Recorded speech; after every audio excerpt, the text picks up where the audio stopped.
Hello जी, कैसे हो आप सब। आशा करती हूँ आप सब अच्छे होंगे। आज हम लोग नंबर सिस्टम यानी संख्या पद्धति की देखेंगे, है ना। तो सबसे पहले हम लोग क्लासिफिकेशन ऑफ नंबर देखते हैं।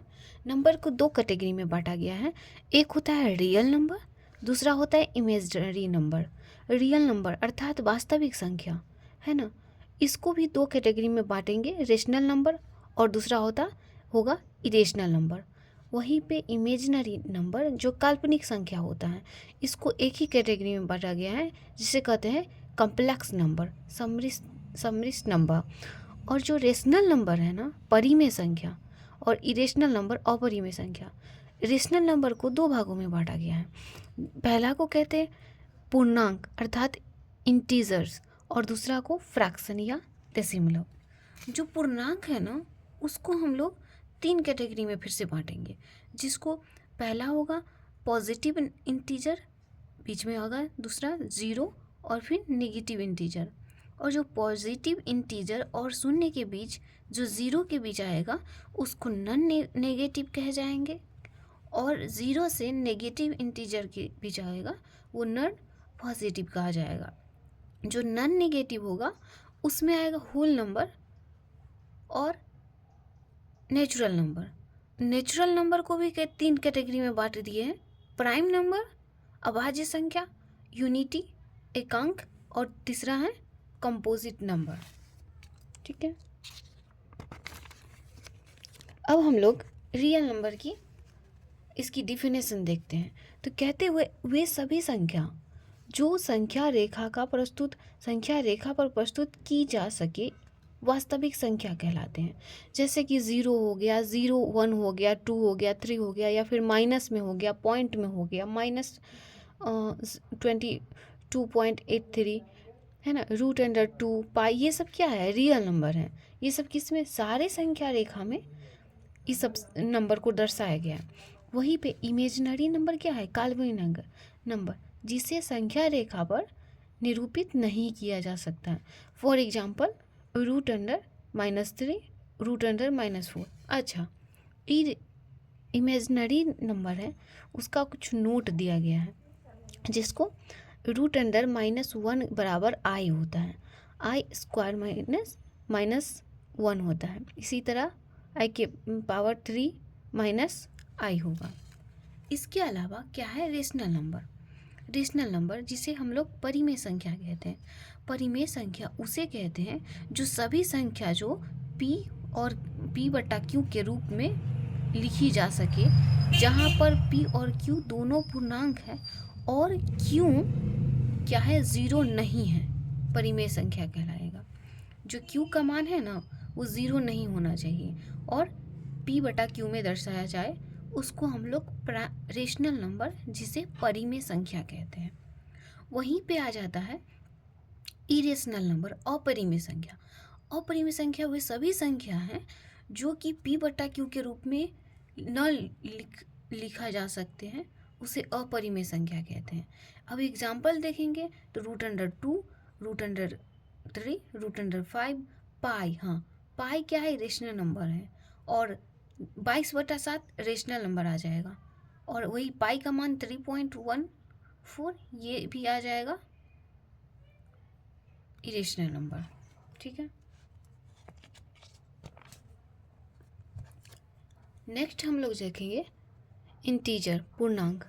प्राकृतिक संख्या के धनात्मक और ऋणात्मक संख्या और शून्य के समूह को पूर्णांक कहते हैं। जैसे कि 0 हो गया, ठीक है, 0 1 2 3 4 से लेकर के -1 2 3 4 माइनस में हो, सारे नंबर क्या होगा, इंटीजर हो जाएगा। जो माइनस भी आएगा, माइनस वाले नंबर भी आएगा, 0 वाला भी आएगा, और 1 2 3 4 5 भी पॉजिटिव नंबर भी रहेगा। इसके अलावा हम लोग नेचुरल नंबर, प्राकृतिक संख्या को देखते हैं। तो प्राकृतिक संख्या वो गिनने योग्य संख्या है, प्राकृतिक संख्या, जैसे कि 1 2 3 4, मतलब 1 से लेकर के अनगिनत, 1 से लेकर के 100 अनगिनत, है ना। ये सब क्या है, नेचुरल नंबर है, प्राकृतिक संख्या है। दूसरी तरफ हो जाता है होल नंबर, संपूर्ण पूर्णांक। इसमें हम लोग शून्य को भी, जितने भी नेचुरल नंबर हैं, मतलब 0 से लेकर के 0 भी काउंट, 0 1 2 3 4 5 6 सारे क्या है, होल नंबर हो गया, है ना, संपूर्ण पूर्णांक नंबर हो गया। अच्छा, अब हम लोग देखते हैं अभाज्य और भाज्य संख्या को। तो अभाज्य संख्या जिसे हम लोग प्राइम नंबर कहते हैं, और कंपोजिट जिसे हम लोग भाज्य संख्या कहते हैं। तो कैसे पहचानेंगे कि ये प्राइम नंबर है या फिर ये फिर कंपोजिट नंबर है, ये अर्थात भाज्य संख्या है या फिर अभाज्य संख्या है।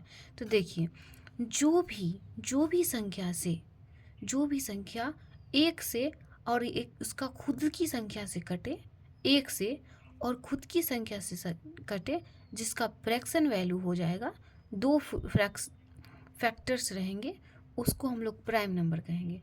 फॉर एग्जांपल 2 आ गया, 2 1 से भी कटेगा और 2 से भी कटेगा, तो ये क्या है, प्राइम नंबर है। 3 भी 1 से भी कटेगा और 3 से भी कटेगा, तो ये प्राइम नंबर है। 5 किस से कटेगा, 1 से भी कटेगा और 5 से भी कटेगा, तो ये सब क्या है, प्राइम नंबर है। वहीं पे मिनिमम कम से कम 3 फैक्टर्स होनी चाहिए, मतलब 3 बार किसी नंबर को काटे, उसको हम लोग कहते हैं कंपोजिट नंबर, भाज्य संख्या। अब 4 ले लेते हैं, 4 को 1 से तो कटेगा ही, 2 से भी कटे, 2 दूना 4, और 4 खुद से भी तो कटेगा, इसीलिए ये भाज्य संख्या है। 6 को ले लेते हैं, 6 1 से कटेगा, 2 से भी कटेगा और 3 से भी कटेगा और 6 से भी कटेगा, तो ये सब क्या है, ये सब आपका कंपोजिट अर्थात भाज्य संख्या हो गया। अच्छा, नेक्स्ट देखते हैं अब, जैसे कि एक जो है ना, 1 is neither prime nor composite. एक है ना तो प्राइम नंबर है, ना तो कंपोजिट नंबर है, ना ही अभाज्य संख्या है, ना ही भाज्य संख्या, एक, याद रखिएगा। अच्छा, सबसे छोटे स्मॉलेस्ट प्राइम नंबर क्या है, 2 है। स्मॉलेस्ट प्राइम नंबर 2 है। स्मॉलेस्ट कंपोजिट नंबर 4 है। 4 से छोटा नहीं आएगा। 4 को 3 बार में काट सकते हैं, 2 को 2 बार में काट सकते हैं, 1 से और उसका खुद का नंबर 2 से। इसके except 2 all prime number are odd. देखो, ये जो है ना, 2 को छोड़ करके सारे प्राइम नंबर, जितने भी प्राइम नंबर है जो कि 2 से कट रहा है प्राइम नंबर, वो ओड होगा। अब बात कर लेते, ओड की चर्चा आ गई, विषम संख्या की। तो विषम संख्या होता क्या है, देखिए, विषम संख्या जो 2 से पूर्णतः विभाजित नहीं हो, उसे हम लोग विषम संख्या कहते हैं। जैसे कि 1 है ना, 1 3 5 7 11 30 भी आएगा, 13 और 17, ये सब क्या है, 2 से नहीं कटेगा, इसको हम लोग ओड नंबर कहेगा। और जो संख्या 2 से कट जाए उसको हम लोग इवन नंबर अर्थात सम संख्या कहेंगे, जैसे कि 2 4 6 8 एक्सेट्रा। अच्छा, ये तो ये हो गई। अब हम लोग कुछ इसके बिटवीन देख लेते हैं, प्राइम नंबर कितने होते हैं, मतलब 1 से लेकर के 50 तक के कितने प्राइम नंबर हैं, कितने प्राइम नंबर है, तो 50 है। कहिएगा कैसे, तो चलिए इसको काउंट करते हैं, 2 3 5 7 11 13 17 19 23 29 31 37 41 43 47, ये 5 से लेकर के 1 से लेकर के 50 तक के प्राइम नंबर है। काउंट कीजिए कितने, 1 2 3 4 5 6 7 8 9 10 11 12 13 14 15 है। टोटल कितने, 15 है। तो 1 से लेकर के 15 50 तक, कितने, 50 तक 15 प्राइम नंबर है। और 1 से लेकर के 100 तक 25 प्राइम नंबर है। 1 से लेकर के 200 तक 46 है। 1 से लेकर के 500 95 है। 1 से लेकर के 1000 तक 168 है। ठीक है दोस्तों, तो इसी के साथ ये वाला टॉपिक यहीं पे आज के लिए बस इतना ही। Thank you so much.